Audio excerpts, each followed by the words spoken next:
Le Christ est ressuscité. Chers amis, bonjour.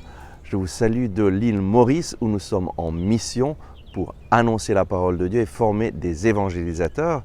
Et aujourd'hui, nous continuons ce passage du livre de l'Exode où le Seigneur donne des promesses à son peuple qui entre dans la terre promise.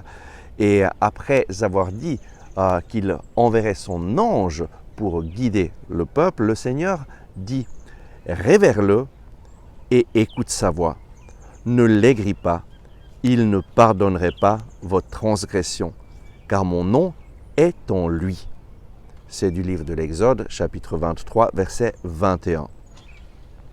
Révère-le et écoute sa voix, ne l'aigris pas, il ne pardonnerait pas votre transgression, car mon nom est en lui.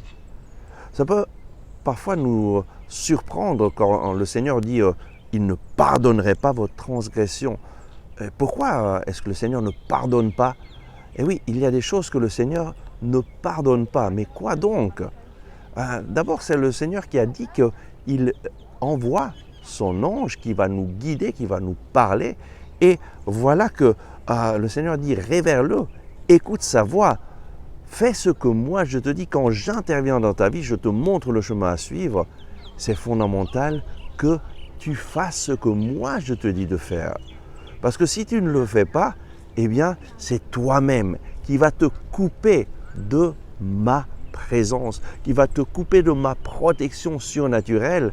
Et alors c'est toi-même qui va tomber dans le mal et je ne pourrai pas te protéger. En fait, lorsque le Seigneur nous dit dans ce passage « je ne te pardonnerai pas », ça veut dire simplement ma protection surnaturelle, je ne peux pas te la donner lorsque tu refuses de m'obéir. Et combien de fois dans nos vies, le Seigneur nous a parlé dans notre cœur, nous montrant de ne pas faire quelque chose et quand même on s'est dit non, moi je vais quand même le faire parce que je voudrais faire cela. Et nous savons qu'il ne faut pas qu'on le fasse, mais on le fait quand même.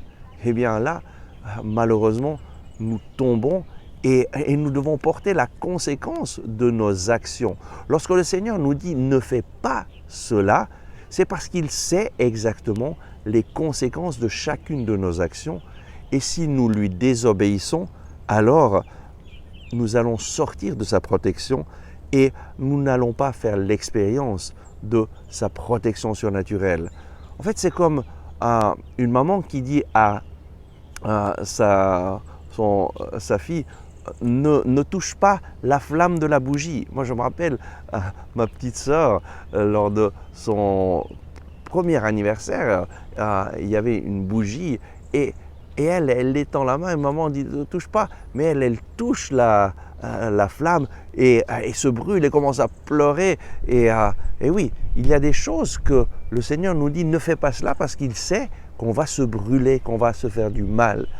Et donc aujourd'hui, le Seigneur nous dit écoute ma voix. Lorsque je te parle à travers ma parole, c'est pour ton bien, c'est pour te protéger.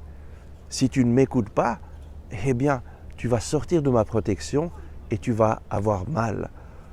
Donc, mettons-nous à l'écoute du Seigneur. Mettons-nous aussi à l'écoute de cette petite voix que le Seigneur met dans nos cœurs pour guider nos pas, pour nous montrer ce que nous devons faire et écartons-nous du mal pour que nous puissions vivre chaque jour dans la plénitude de la bénédiction du Seigneur.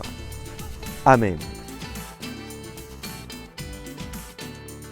Merci d'avoir regardé ce message. J'espère que vous l'avez aimé et je vous invite à le partager à vos amis, à cliquer sur le bouton j'aime et à vous inscrire à notre chaîne YouTube. Ensemble avec ma communauté, nous prions pour vous et pour votre famille. À demain!